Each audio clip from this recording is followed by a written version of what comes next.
Raise your hand if you have ever given in to peer pressure.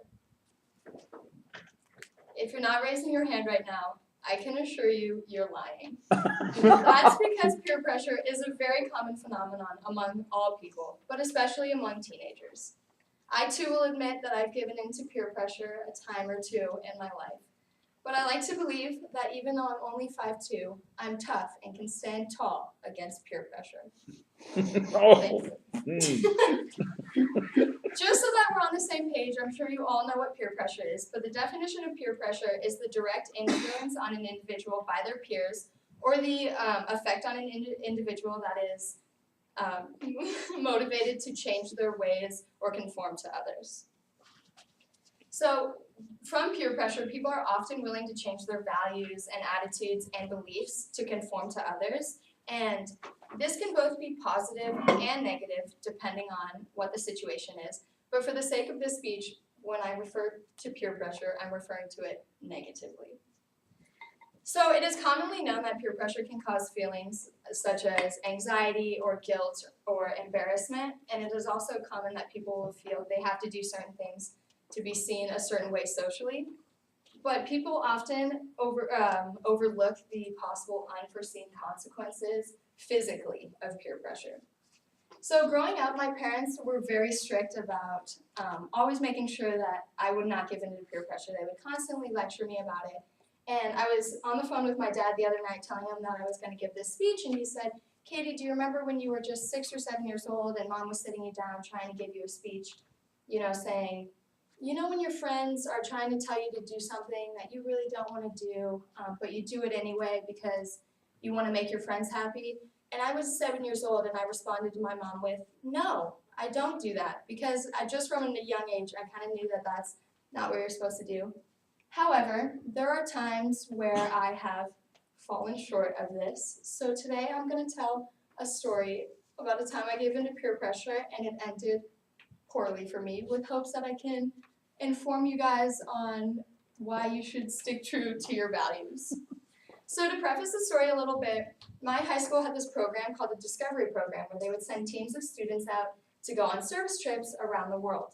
So in March of my senior year of high school, I had the opportunity to go to South Africa with my team. And before the trip, we spent months and months preparing and just making sure that we were all on the same page about what we wanted for the trip, and just really committed ourselves to each other and decided that decisions we would make as a team.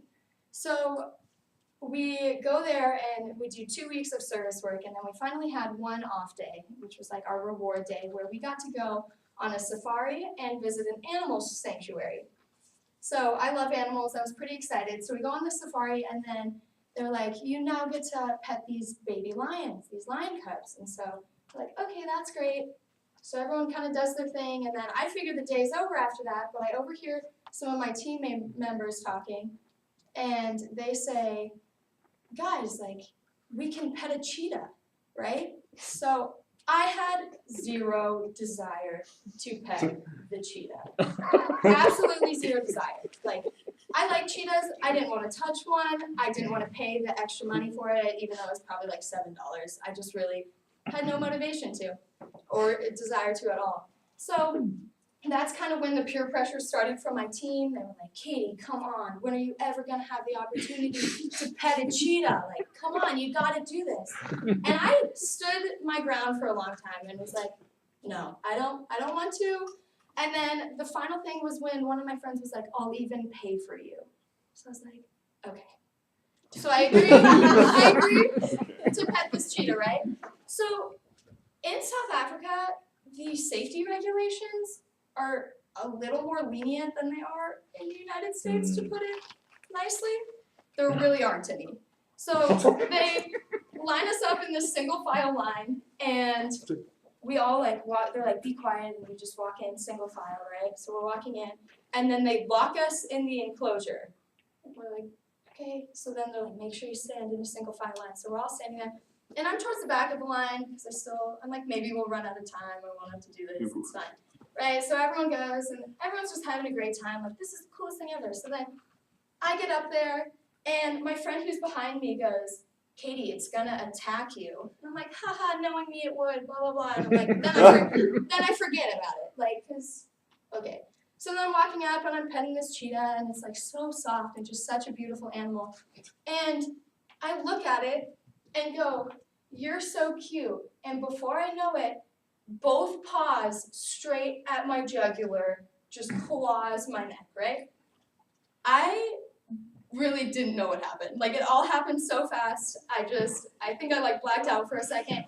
And I hear my team and they're all laughing. They're like, "Are you okay?" And I'm like trying to do that thing, you know, when like you're crying but you don't want to cry, so you do like that laugh and you're like laugh crying and it's just like super ugly and you're like, I'm totally fine. Like, yeah, so basically that's what I did. And this guy who works there comes up to me and he goes, "Oh, like, don't worry, man, like, it's vaccinated." I'm like, thank God. Like, okay, Whoa. that's good. Yeah, so I have these claw marks down all along my neck, and I'm just like standing there, and they're like, "You're not allowed to leave until the rest of the people finish petting the cheetah, right?" So I'm like standing in like the back corner, like shaking a little bit because I was nervous, and there's like, I mean, it's not the best looking thing I've ever seen, and then finally I leave, and one of the team leaders is like, "Here, I'll get you a wet wipe." So they just like kind of wipe down my neck, and then they're like, "Hey, you're good." And that was it.